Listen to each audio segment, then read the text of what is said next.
Hello and welcome to News Round, a recap of stories in the week. I'm Teniola Shoboale, the headlines. Parents of abducted students of Kaduna Forestry College meet with state government over efforts to rescue them. Borno State Governor Babagana Zulum calls for power shift to the southern part of the country come 2023. Leading women as activists come together to share their experiences as leaders in their field in a media dialogue by the United Nations. Plus, train crash in central Egypt kills at least 32 people, injuring more than 100.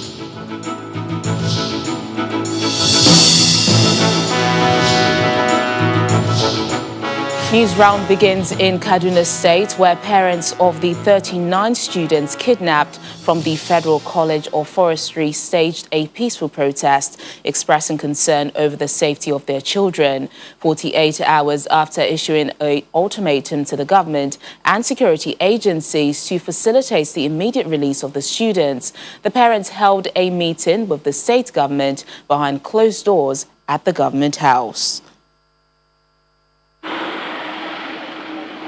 It's been 2 weeks and there is still no news of the 39 students abducted from Federal College of Forestry Mechanization, Afaka, in Kaduna State.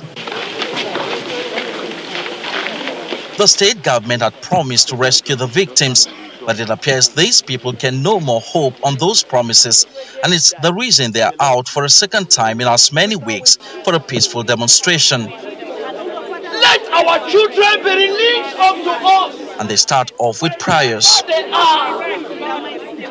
that delivered the people of Israel is the same God.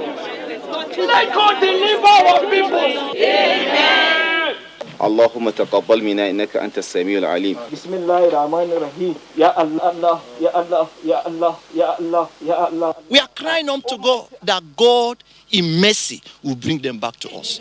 We are crying unto God, even those people that are holding them in the bush and those that are in town controlling them. We are trusting the Lord that God will frustrate them. He rescued many prophets from danger. He rescued many people from danger. And it is the same God that we are asking to rescue our friends, students, so that their parents will have peace and ease in their mind. What do we want? Then the demonstration kicks off. What do we want? Until everyone is free. No one is free. Women, men and youths carrying placards with different inscriptions. According to the chairman of the Affected Parents Committee, they had wanted to embark on a mass protest to the government house, but received a message on Thursday morning from the government for a meeting on Friday. Now! When do we want them? Now! When do we want them? Now! When do we want them? Now! Where are they? In the bush! Where are they? In the bush! Eating? No! Drinking? No! If the government are not ready to do anything, let them tell us who they are negotiating with. We are ready to negotiate the life of our children. If government are not ready to do that, we cannot continue leaving our children in the bush. If it means to face any one of them, we will face him without fear or favor. If it means for us to die on this course, we will die. Until everyone is free. No one is free. No one is free. Until everyone is free. The concern here is about the manner with which the government and management of the college are handling the matter. When do we want them? Now. When do we want them? Now. How do we want them? What does it cost government to bring out 39 children from the bush? How many days does it cost them? Will it take them to bring out 39 students from the bush? Are they hiding anything? Is there any skeleton in the cupboard? This woman, whose daughter is among the students abducted, could not hold back her anger. She believes the bandits are not operating in isolation.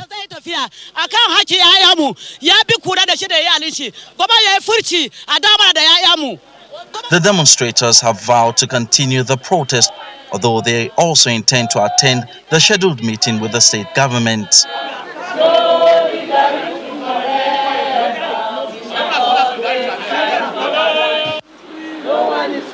everyone is free. Until everyone is free. What do we want? Abaka 39. A day after the peaceful protests and prayers at the college premises, representatives of the families are at the government house in Kaduna for a meeting with the state government. They are light, 6 of them in number, with hope that the meeting, which is the first in over 2 weeks since the abduction, would yield a positive outcome. We have been praying for this moment, and since they invited us, we are hoping that they will find a lasting solution to some of these issues. And number one, number two, to also get our children back. We believe we are here. Maybe the government have worked beyond our expectation. So I hope that we are here, they will tell us to receive our children. That's what we believe.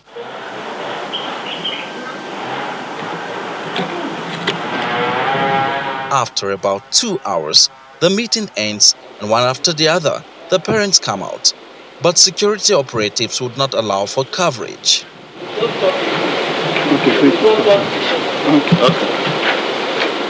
The meeting was held behind closed door at the government house, and those who attended the meeting include the Commissioner for Internal Security and Home Affairs, heads of security agencies, including the police, the military, and the DSS. The outcome of the meeting was not made public to us because, according to the Commissioner for Internal Security and Home Affairs, it will be counterproductive to speak to the press on the outcome of the meeting. The parents also would not oblige any interview. What we know, however, is the fact that this meeting is aimed at finding immediate solution to the rescue of the 39 abductees who are still nowhere to be found. From the government house in Kaduna State, Emperor Simon, Channels Television News. Meanwhile, the father of one of the abducted students, Ibrahim Samaki, has died after suffering a heart attack. Family sources told Channels Television that Mr. Samaki fell ill shortly after the news of his daughter's abduction was broken to him. Well, still on security matters, the attack on Governor Samuel Ortom of Benue State by gunmen is still a major concern, generating national reaction.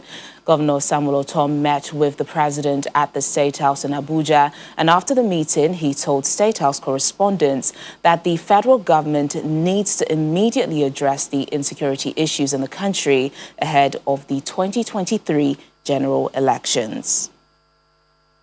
Governor of Borno State, Samuel Ortom, arrives to State House unaccompanied and alongside the President's Chief of Staff, Professor Ibrahim Gambari, met with President Muhammadu Buhari in his office. Now, this meeting comes less than a week after the governor's convoy was attacked by gunmen suspected to be herdsmen. After the meeting with the president in his office, Governor Ortom walked into the press gallery and commended the president for his support on that failed attack as he explains his fears over the 2023 elections.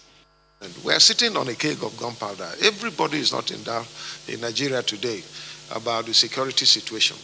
And without security, there can be no meaningful progress. 2023, yes, to a politician is not far, but it's still a long way.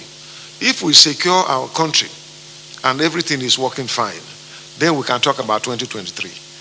But the way things are going, if we don't secure the country, there is no way we can be talking about 2023. That is why I've always dismissed people who come to me to say that you will contest this, you will contest that. For me, I want us as leaders of this country, we have taken oath of office, let us abide by those things we have said and work together as a team. Leave politics aside. Leave ethnicity aside, but secure the country, Nigeria. Governor Ortom regrets that there are doubts regarding the assassination attempt on his person. Mr. President did advise when he was condemning the attack on me and pleaded with Nigerians that they should not politicize this matter. I want to appeal, I want to beg everyone that we should not politicize the issue of attempted assassination on myself. If a governor is attacked, then it is an attack on all. What benefit do I have to come out and say that I was attacked when it was false? My security agencies, not all of them are from Benue State. You have Fulani people there, you have Hausa, you have Yoruba, you have Igbos who are amongst my security personnel with me and were with me on that day.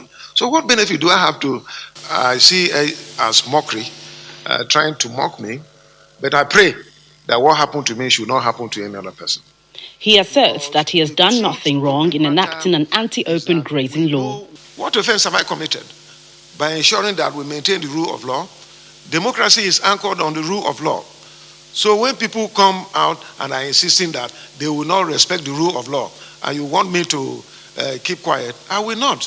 But I won't take laws into my hands. That is one thing. Because I love this country, I've been privileged to serve in various capacities, and for whatever reason, I should do the things that will coordinate and unite this country together.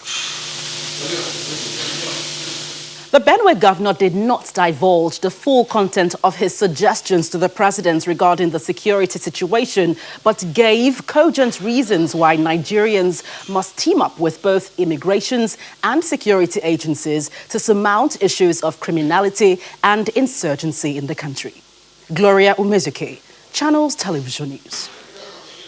Now, Governor Babagana Zulum of Borno State is calling for a power shift to the southern part of the country come 2023. Governor Zulum gave this position while delivering a lecture at a book launch in Abuja by the former Director General of the Nigerian Maritime and Safety Agency, Mr. Dakuku Peterside. It was a gathering of some of the biggest stakeholders in Nigeria's maritime industry, governors and ministers at the book launch of Strategic Turnaround, a book written by the former director of the Nigerian Maritime Administration and Safety Agency, Mr. Dakuku Peterside, chronicling his 4 years in office. This book is a fitting example of how knowledge can turn into action. It offers invaluable lessons on how best to navigate the reform process of public sector institutions. The keynote lecture focuses on security and economic growth, leadership in challenging times, and it is delivered by the governor of Borno State, who is no stranger to the challenges of leadership amid insecurity, having escaped death by insurgents multiple times in his state. He points out the reasons for the banditry in the country and calls for a power shift in the next administration to southern Nigeria. I, Professor Babagana Umar Zulum, had advocated for power shift to the south. And will continue to do so. And mind you, nobody should think that I'm saying this one because I'm looking for vice president. I don't have any interest. Let the southerners compete among themselves, be it from the south-south or the southeast or south-south. As far as I'm concerned, this is something that we need to do. The restructuring that people are speaking will never solve the problem. If you structure devolution of powers, give more powers to states, having the state police among others, will not solve the problem. The most important thing that we need to do is to see how we can holistically tackle the security situation in the nation. And then the book is launched. The DG Nimasa, please join us up here. The DG Nimasa.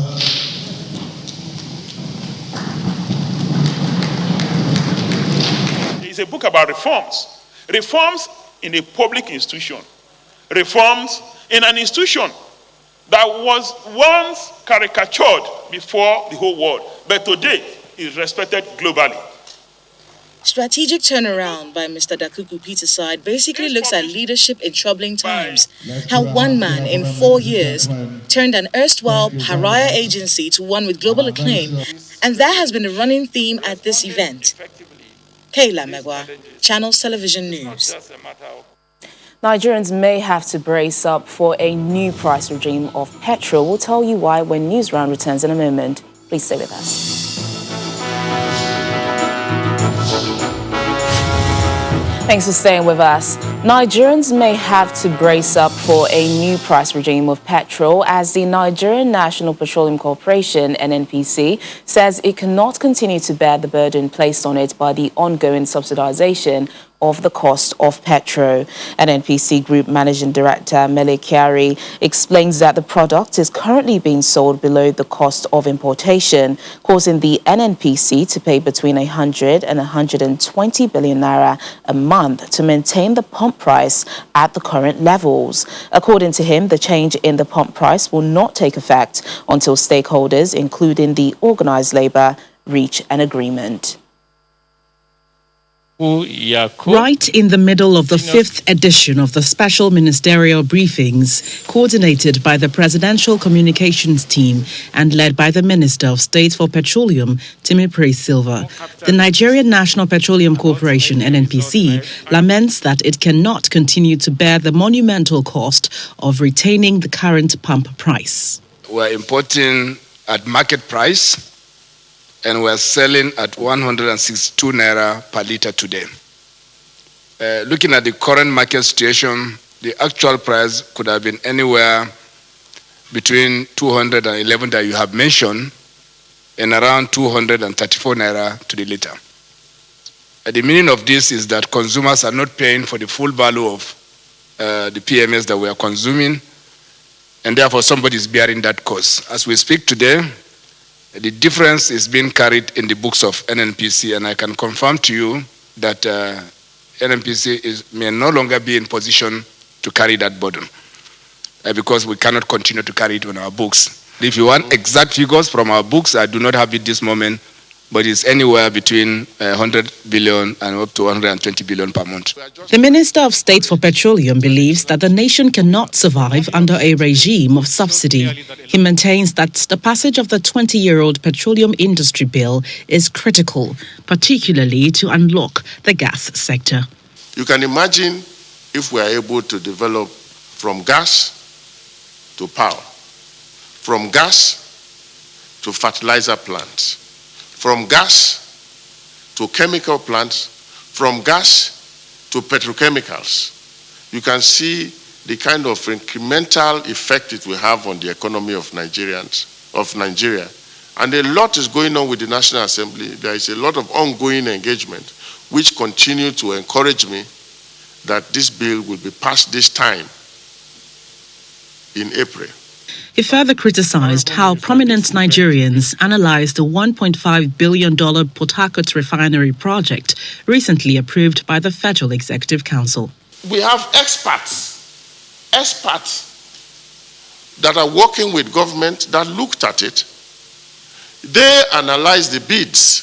So it wasn't me that analyzed the bids. It wasn't even the GMD of NNPC that analyzed the bid. Fielding questions on various issues, including legalizing crude oil trade agreement between Nigeria and Niger Republic, Mr. Silva insists that the best way to diversify the nation's economy is through a strategic investment in the gas sector. From the presidential villa, Gloria Umezuke, Channels Television News. The United Nations is hoping to keep the conversation on women's issues going days after commemorating the International Women's Day with the first of a series of media dialogues taking place this year. Titled Where Women Lead, a conversation with women at the forefront of media in Africa, leading women executives shared their experiences in the workplace, their challenges, and plotted the way forward for young women to thrive in the industry. Here or a bit more. What do you have when 4 leading women from media organizations in Africa gather virtually to converse?